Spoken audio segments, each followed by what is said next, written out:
بعض کلچر میں کھڑے ہو کر پیشاب کرنا بہت برا مانا جاتا ہے، لیکن بعض کلچر میں آپ جائیں تو کھڑے ہو کر پیشاب کرنا کوئی برا نہیں ہے. آپ ویسٹرن کلچر میں چلے جائیے تو کھڑے ہو کر پیشاب کرنا کوئی بری بات نہیں ہے، وہاں ساری دنیا کرتی ہے. لیکن اگر آپ عام مسلمانوں کا کلچر دیکھیں تو ان کے یہاں کھڑے ہو کر پیشاب کرنا ایک بری چیز ہے. یہ کلچر کا فرق ہوا. تو یہ سبجیکٹو مورالٹی ہے کہ ایک کلچر اس چیز کو، ایک ہی چیز کو اچھا سمجھ رہا ہے اور دوسرا کلچر اسی چیز کو برا سمجھ رہا ہے. اس طرح کی بہت ساری مثالیں ہیں. یا مثلا آپ کسی عورت سے اس کی ایج پوچھیے کہ تمہاری عمر کیا ہے، تو بہت سی عورتیں بڑی سینسیٹیو ہوتی ہیں اپنی ایج کے تعلق سے، اور یہ چیز بری سمجھی جاتی ہے کہ آپ کسی عورت سے اس کی عمر معلوم کریں. یہ اس کے احساسات کے خلاف ہے، یہ اس کے جذبات اور ایموشن کے خلاف ہے کہ کیسے آپ نے اس کی عمر کے بارے میں پوچھ لیا. یا کسی مرد سے آپ اس کی تنخواہ کے بارے میں پوچھیے، اس سے پوچھیے کہ بھائی تمہاری تنخواہ کتنی ہے، تو مرد کو یہ چیز اچھی نہیں لگے گی، یہ چیز بری لگے گی. اس کو کہتے ہیں سبجیکٹو مورالٹی، چونکہ یہ میرے یا آپ کے جذبات اور ایموشن سے متعلق ہے کہ آپ نے میرے ایموشنز کو، میرے جذبات کو ہرٹ کیا ہے، اس لیے یہ چیز بری ہے. یہی وجہ ہے کہ آپ بہت سے ایسے کلچرز ہیں دنیا کے اندر، علاقے ہیں جہاں آپ جائیں، یا بہت سے ایسے لوگ ہیں خود ہمارے ملک میں، آپ ان سے پوچھیں کہ بھائی تمہیں روزانہ یا تمہیں مہینے میں کتنی تنخواہ ملتی ہے، وہ آپ کو آرام سے بتا دیں گے کہ ہمیں مہینے میں اتنی تنخواہ ملتی ہے.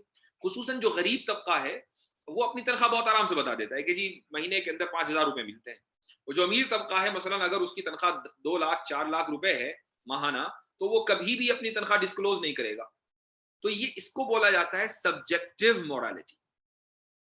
Objective morality, subjective morality. Objective morality کو اردو یا عربی میں معروضی اخلاقیات کہا جاتا ہے. معروضی کے لیے انگریزی لفظ ہے آبجیکٹو، کہ کوئی چیز بذات خود بری یا بذات خود اچھی ہو. سبجیکٹو کے لیے اضافی کا لفظ آتا ہے، اضافی مورالٹی، اضافی اخلاقیات، کہ ایک چیز میرے لیے اخلاقی حیثیت کی حامل ہے اور دوسرے کے لیے اخلاقی حیثیت کی حامل نہیں ہے. ایک چیز میرے جذبات اور ایموشن سے متعلق ہے، دوسرے کے لیے اس سے کوئی فرق نہیں پڑتا. اب یہ جو میں نے آپ کو شروع میں مثال دی ہے کہ آپ نے نیوز پڑھی کہ ایک سڑک پر چلتے ہوئے بچے کو، 5 سالہ بچے کو ایک شخص نے اس کی گردن اڑا دی، یہ آبجیکٹو مورالٹی کے خلاف ہے یا سبجیکٹو مورالٹی کے خلاف ہے؟ تو آپ یہ کہیں گے کہ یہ آبجیکٹو مورالٹی کے خلاف ہے. ساری دنیا بھی اگر اس پر اتفاق کر لے کہ اس بچے کی گردن اڑانا ٹھیک تھا، تب بھی یہ برائی ہے. پوری دنیا اگر یہ قانون بنا دے کہ جی 5 سالہ بچے کی اگر گردن اڑا دے تو کوئی حرج کی بات نہیں ہے، یہ قانون بھی اگر بن جائے تب بھی یہ برائی ہے. اسی کو کہا جاتا ہے آبجیکٹو مورالٹی، کہ یہ بذات خود ایک بری چیز ہے. تو کسی کے برے بنانے سے یہ بری نہیں بنی ہے، بذات خود بری ہے. یہ ہے آبجیکٹو مورالٹی. اگر اتنا سمجھ میں آ گیا ہو تو آگے بڑھتے ہیں. اب سوال یہ ہے کہ جو آبجیکٹو مورالٹی ہے یہ ظاہر ہے کہ میرے اور آپ کے بنانے سے تو بنی نہیں. تو اس کی بنیاد میں، آپ اور ہم جیسے لاکھوں کروڑوں اربوں انسان نہیں. تو پھر یہ آبجیکٹو مورالٹی آئی تو کہاں سے آئی؟ ظاہر ہے کہ ہم تو لائے نہیں.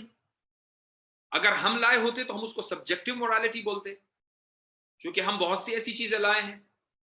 میں نے مثال دی کھڑے ہو کر پیشاب کرنا یا بیٹھ کر پیشاب کرنا، تو بہت سے لوگ اس کو ٹھیک سمجھتے ہیں، بہت سے لوگ اس کو برا سمجھتے ہیں. یا تنخواہ پوچھ لینا، بہت سے لوگ اس کو ٹھیک سمجھتے ہیں، بہت سے لوگ برا سمجھتے ہیں. یہ سبجیکٹو مورالٹی ہے. لیکن آبجیکٹو مورالٹی ہم نہیں لائے. ساری دنیا بھی اگر اس کے صحیح ہونے پر اتفاق کر لے، اس بچے کے قتل ہونے کو، تب بھی وہ چیز برائی رہے گی. تو کون لایا؟ جب ہم نہیں لائے تو ہم سے کوئی جو چیز ادنا ہے، مثلا سارے جانور وہ ہم سے نچلے درجے کے ہیں، تو وہ جانور بھی نہیں لے کر آئے ہوں گے. وہ جانور، ان کے ایموشنز بھی اس کی بنیاد نہیں ہے. ہم نہیں لے کر آئے، ہم سے جو ادنا مخلوقات ہیں، ہم سے نچلے درجے کی جو کریشن ہے، وہ بھی نہیں لے کر آئی. تو پھر کون لے کر آئے؟ یقیناً ہم سے جو اعلیٰ اور عرفہ ہے، ہم سے جو بلند و برتر ہے، یعنی جو ہمارا مالک ہے، جو ہمارا کریٹر ہے، وہی، اسی نے اس آبجیکٹو مورالٹی کو سیٹ کیا ہے. اس سے ثابت ہوا کہ آبجیکٹو مورالٹی کا تعلق مذہب سے ہے. اس سے ثابت ہوا کہ آبجیکٹو مورالٹی کا تعلق مذہب سے ہے. بلکہ آبجیکٹو مورالٹی کی جو زبان ہے، جو لینگویج ہے، مثلا ہم دن میں کتنی مرتبہ کہتے ہیں کہ ہمیں یہ کرنا چاہیے، ایسا ہونا چاہیے، ویسا ہونا چاہیے، یہ کہنا مناسب ہے، یہ کرنا مناسب ہے، اٹ از اپروپریٹ. یہ جو لینگویج ہے نا یہ بھی اس بات کو بتاتی ہے کہ یہ انسانوں کے بنایا ہوا یعنی معیار نہیں ہے، بلکہ جس نے انسان کو بنایا یہ اس کا سیٹ کیا ہوا معیار ہے. یہ ہے آبجیکٹو مورالٹی. اب یہاں سے آتا ہے یوسیفرو ڈیلیما. یوسیفرو ڈیلیما، اچھا ایک چیز یوسیفرو ڈیلیما کو بتانے سے پہلے میں ایک چیز آپ کو اور بتا دوں کہ آبجیکٹو مورالٹی کا تعلق ایمان سے نہیں ہے، خدا سے ضرور ہے لیکن ایمان سے نہیں ہے. یہی وجہ ہے کہ بہت سے ایتھیسٹ جو خدا پر ایمان نہیں رکھتے ان کے اندر بھی آبجیکٹو مورالٹی ہوتی ہے. مثال کے طور پر آپ اگر یہی بات کسی ایتھیسٹ سے پوچھیں کہ بتاؤ ایک بچے کا اگر سڑک پر چلتے ہوئے اس طریقے سے قتل ہو جائے تو تم اس کو صحیح سمجھتے ہو کہ برا سمجھتے ہو؟ ایتھیسٹ بھی کہے گا کہ میں برا سمجھتا ہوں، مومن بھی کہے گا برا سمجھتا ہوں، ایتھیسٹ بھی کہے گا برا سمجھتا ہوں، ہندو بھی کہے گا برا سمجھتا ہوں، مسلمان بھی، سب لوگ یہی کہیں گے کہ برا سمجھتے ہیں. تو اس کا مطلب یہ ہوا کہ آبجیکٹو مورالٹی کا دیکھیے ابھی آپ اپنے سوالات روک لیجئے، مجھے ذرا بولنے دیجئے، اس کے بعد انشاءاللہ میں کوشش کروں گا آپ کے سوالات. آبجیکٹو مورالٹی کا تعلق اس کا مطلب ایمان سے نہیں ہے بلکہ خدا کے وجود سے. چاہے لوگ خدا کے وجود کو مانے نہ مانے، اگر خدا موجود ہے تو آبجیکٹو مورالٹی بھی موجود ہے، اگر خدا موجود نہیں ہے تو آبجیکٹو مورالٹی موجود نہیں ہے. اور آبجیکٹو مورالٹی موجود ہے تو ثابت ہوا کہ خدا موجود ہے. ٹھیک ہے، اب ہم آگے بڑھتے ہیں. اس کے اوپر ملحدوں کی طرف سے ایک زبردست اعتراض ہوتا ہے، وہ اعتراض سمجھنا ہے. وہ اعتراض یہ ہے، اسی کو یوسیفرو ڈیلیما بولتے ہیں. میں نے شروع میں ذکر کیا کہ ایک چیز پہلے سے اچھی ہے، یعنی آبجیکٹو مورالٹی پہلے سے اچھی ہے، بذات خود اچھی ہے، اسی لیے خدا نے اس کا حکم دیا. پہلا آپشن یہ ہے. دوسرا آپشن، خدا نے حکم دیا اس لیے وہ چیز اچھی ہوئی. تو اب اگر ایک چیز پہلے سے اچھی ہے، بذات خود اچھی ہے، اسی لیے خدا نے اس کا حکم دیا، تو بھلا خدا کو حکم دینے کی ضرورت ہی کیا رہ گئی؟ بھائی جو چیز پہلے سے اچھی ہے ہم اس پر عمل کر لیں گے، جو چیز اچھی نہیں ہے ہم اس پر عمل نہیں کریں گے. اب خدا کے وجود کی ضرورت ہی کیا رہی؟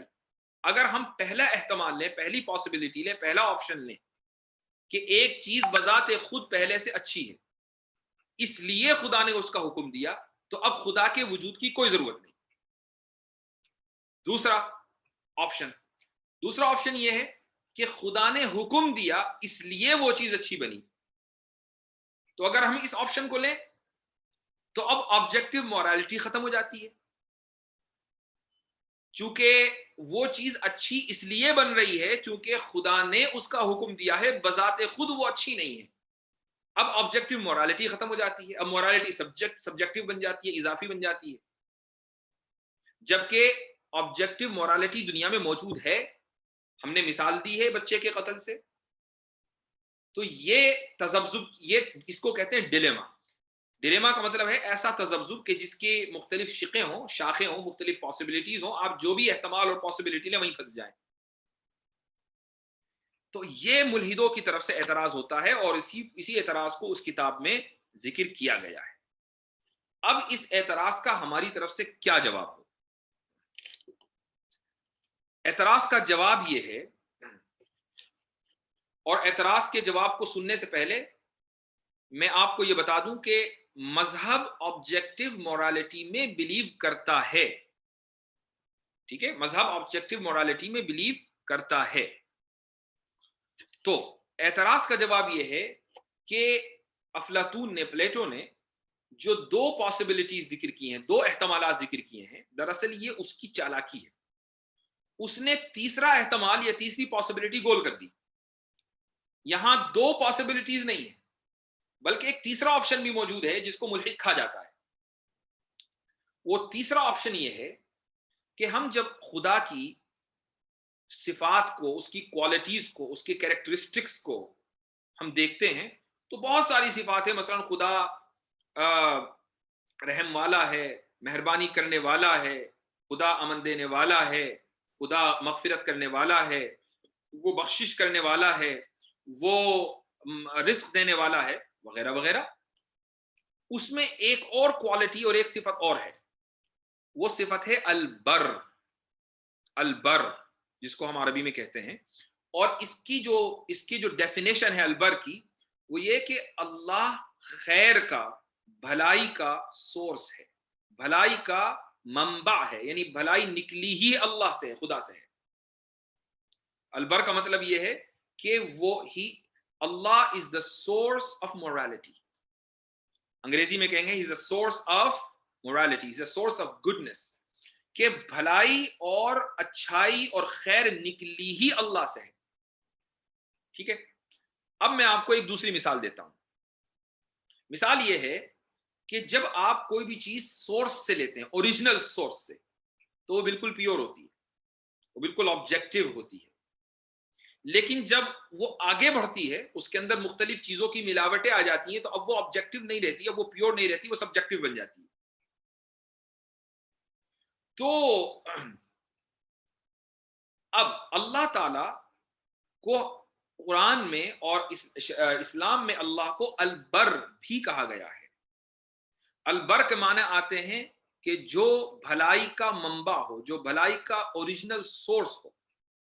جب یہ بات طے ہو گئی کہ اللہ ہی سے بھلائی نکلتی ہے، اللہ ہی بھلائی کا ذریعہ ہے، اللہ ہی بھلائی اور خیر اور مورالٹی کی بنیاد ہے، تو جو بھی چیز، جس چیز کا بھی اللہ حکم دے گا وہ سراپا خیر ہی ہوگی، اس سے خیر ہی نکلے گی، خیر کے علاوہ کچھ اور نہیں نکل سکتا۔ لہٰذا یہ جو دو آپشن افلاطون نے ذکر کیے ہیں، اور اس کی بنیاد پر آج جتنے بھی ملحدین ہیں وہ دو آپشن ذکر کرتے ہیں، ہم اس کا جواب یہ دیتے ہیں کہ یہ دو آپشن ہی ہوں ایسا نہیں، یہ تیسرا آپشن بھی ہے، اور وہ تیسرا آپشن یہ ہے کہ خدا البر ہے، اور البر کے معنی آتے ہیں جو سورس ہو بھلائی کا، جو سورس ہو مورالٹی کا۔ لہذا جس چیز کا بھی اللہ نے حکم دیا، اور اللہ اسی چیز کا حکم دے گا کہ جو بھلائی بذات خود ہو، جس کے اندر فی نفسی ہی بھلائی ہو، جو سراپا خیر ہو، تو اللہ سبحانہ و تعالیٰ سے صرف بھلائی ہی نکلے گی، اور وہ بھلائی آبجیکٹیو مورالٹی ہوگی، وہ سبجیکٹیو نہیں ہو سکتی، چونکہ اللہ سورس ہے، اور سورس سے جو چیز نکلتی ہے وہ آبجیکٹیو ہوتی ہے، وہ سبجیکٹیو نہیں ہوتی۔ تو اس طریقے سے ہم ان کے اس اعتراض کا جواب دیں گے۔ لہٰذا آبجیکٹیو مورالٹی موجود ہے، اور اللہ ہی سے نکلی ہے، اللہ ہی نے اس کو حکم دیا ہے، لیکن وہ مورالٹی اس لیے نہیں بنی کہ چونکہ اللہ نے حکم دیا اس لیے بنی، بلکہ اللہ سے مورالٹی ہی نکلے گی، اللہ سے اچھائی ہی نکلے گی، خرابی اللہ سے اور برائی اللہ سے نہیں نکل سکتی۔ یہ اس کا جواب ہے۔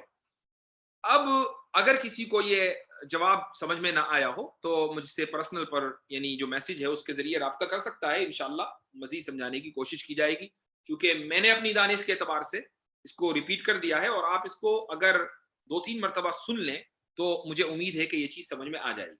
تو ہم نے جو بنیاد بنایا ہے وہ اللہ کی صفت بر کو بنایا ہے، اور صفت بر ہے منبع، یعنی ذریعہ بھی نہ کہنا چاہیے بلکہ source of goodness, source of morality, اور سورس سے جو چیز نکلتی ہے وہ آبجیکٹیو ہوتی ہے۔ لہٰذا اللہ سبحانہ و تعالی سے جو چیز بھی نکلی ہے، جو خیر بھی اور خیر ہی نکل سکتی ہے، وہ آبجیکٹیو مورالٹی ہی ہے۔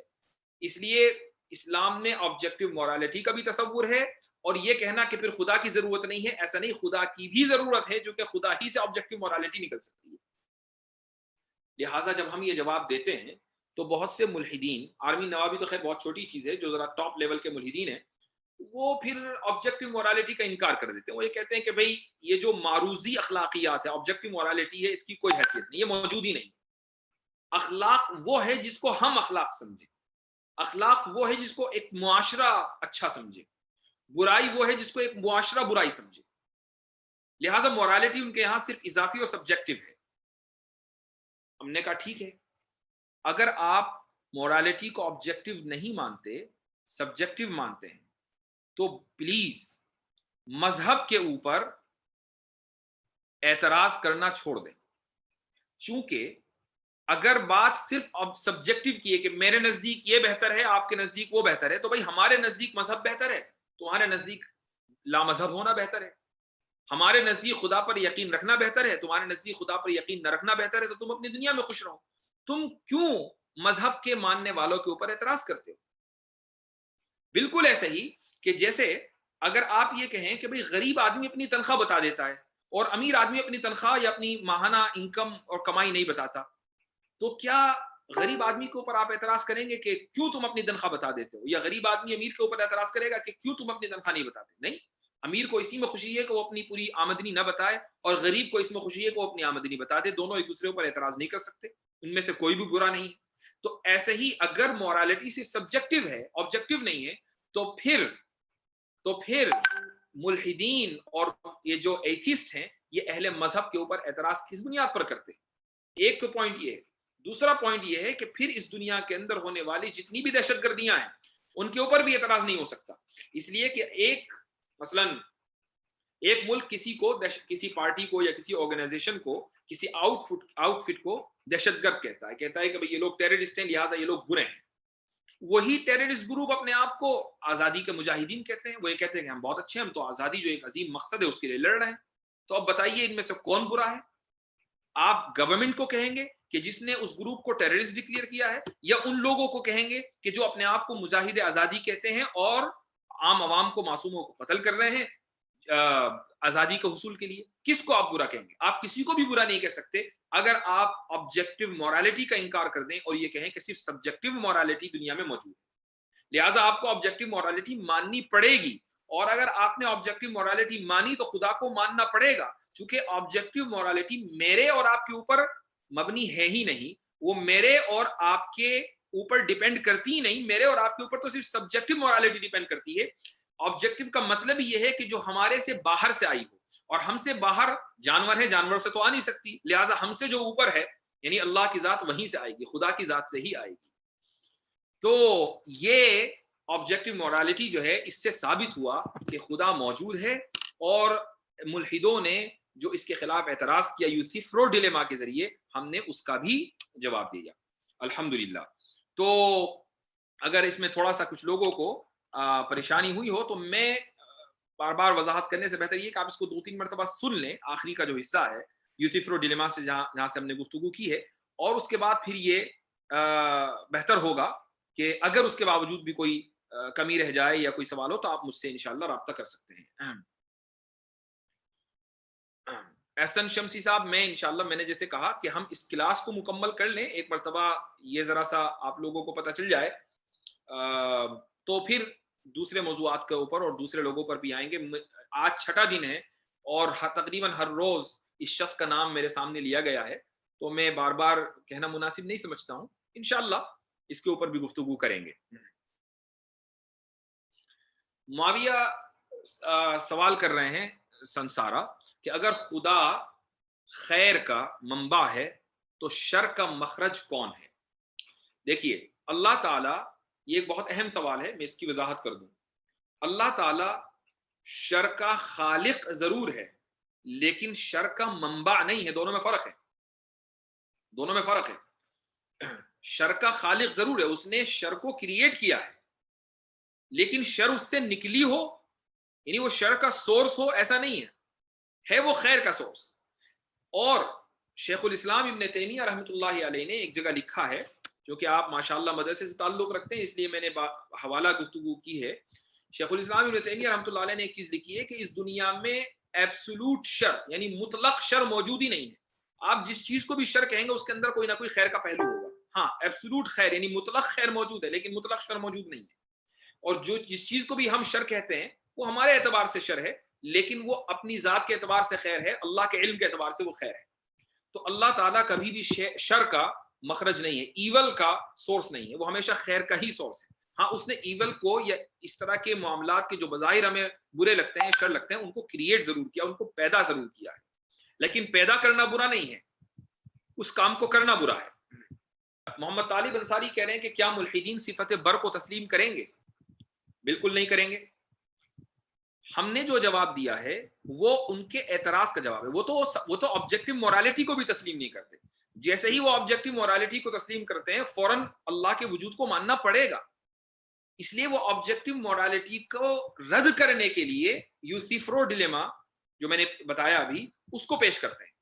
تو ہم نے اس کا جواب اور اس میں یوسیفرو ڈیلیما میں صرف 2 ہی آپشن ہیں، تو ہم نے کہا کہ 2 آپشن نہیں ہے، تیسرا آپشن بھی موجود ہے۔ اب سامنے والا اس تیسرے آپشن کو مانے نہ مانے وہ اس کی مرضی ہے، لیکن بہرحال تیسرا آپشن موجود ہے۔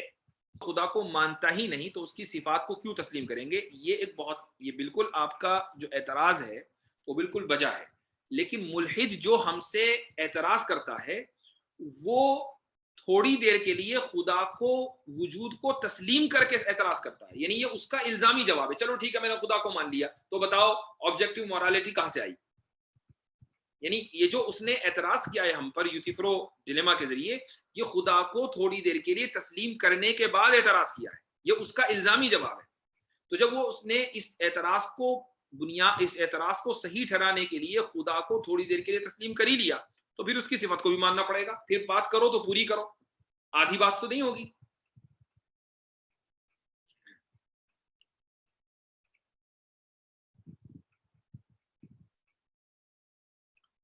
ایک بہت اہم سوال یہ آ رہا ہے کہ اس سوال سے پہلے توقیر عالم صاحب آسان الفاظ میں تقدیر کو کیسے سمجھیں، اس کی وضاحت. آسان الفاظ میں تقدیر کا مسئلہ سمجھنا ہی ایک اہم چیز ہے. یہ آسان لفظوں کے لیے ہی نہیں، اس کے لیے بھی ایک کلاس چاہیے. انشاءاللہ آگے تقدیر کے اوپر بھی گفتگو کریں گے، آپ تھوڑا سا صبر کریں. اور پردہ کرنا سبجیکٹیو مورالٹی ہے یا آبجیکٹیو مورالٹی ہے؟ پردہ کرنا آبجیکٹیو مورالٹی ہے. پردہ کرنا ایک آبجیکٹیو مورالٹی ہے، اور اسی وجہ سے اس کی دلیل کیا ہے؟ اس کی دلیل یہ ہے کہ ملحد بھی پردہ کرتا ہے. بھائی آپ یہ دیکھیے کہ جو مرد ہے کیا وہ سڑک کے اوپر ننگا پھرتا ہے؟ پردہ کرنے کا مطلب صرف یہی تو نہیں ہے کہ اپنے چہرے کو ڈھک لیا جائے یا اپنے سر کو ڈھک لیا جائے، جسم کو ڈھکنا پردہ ہے نا. تو آپ اگر سڑک پہ چل رہے ہیں اور ایک ملحد جو اللہ کو نہیں مانتا وہ یہ کہتا ہے کہ میں تو ننگا چلوں گا مادرزاد، تو سب لوگ اس کو برائی کہیں گے کہ ساری دنیا تو چل رہی ہے کپڑے پہن کر، تو چل رہا ہے ننگا. تو یہ اس کا مطلب جسم کو ڈھانکنا ایک آبجیکٹیو مورالٹی ہے، سبجیکٹیو مورالٹی نہیں. تنویر عالم سوال کر رہے ہیں کہ کیا سبجیکٹیو مورالٹی کی کوئی حقیقت نہیں ہے؟ بالکل حقیقت ہے، سبجیکٹیو مورالٹی کا انکار نہیں ہے، لیکن وہ خدا کے اوپر موقوف نہیں ہے. وہ ہماری اور آپ کی طے کی ہوئی چیزیں ہیں، اور ہماری اور آپ کی جو طے کی ہوئی چیزیں ہوتی ہیں ان کی بھی شریعت میں حیثیت ہے. اگر آپ مدرسے میں لگ رہا ہے کہ یقیناً آپ نے پڑھا ہوگا، تو فقہ کی اور اصول فقہ کی کتابوں میں ایک ٹرم آتی ہے عرف. وہ عرف کیا ہے؟ عرف جو ہے وہ سبجیکٹیو مورالٹی ہے کہ ایک چیز کو ایک معاشرہ اچھا سمجھتا ہے، ایک معاشرہ اس کے اوپر عمل کرتا ہے، تو بہت سارے شریعت کے مسائل اسی کے اوپر ڈیپینڈ کرتے ہیں. بہت بہتر، آج کے لیے اتنا ہی. جزاکم اللہ خیرن.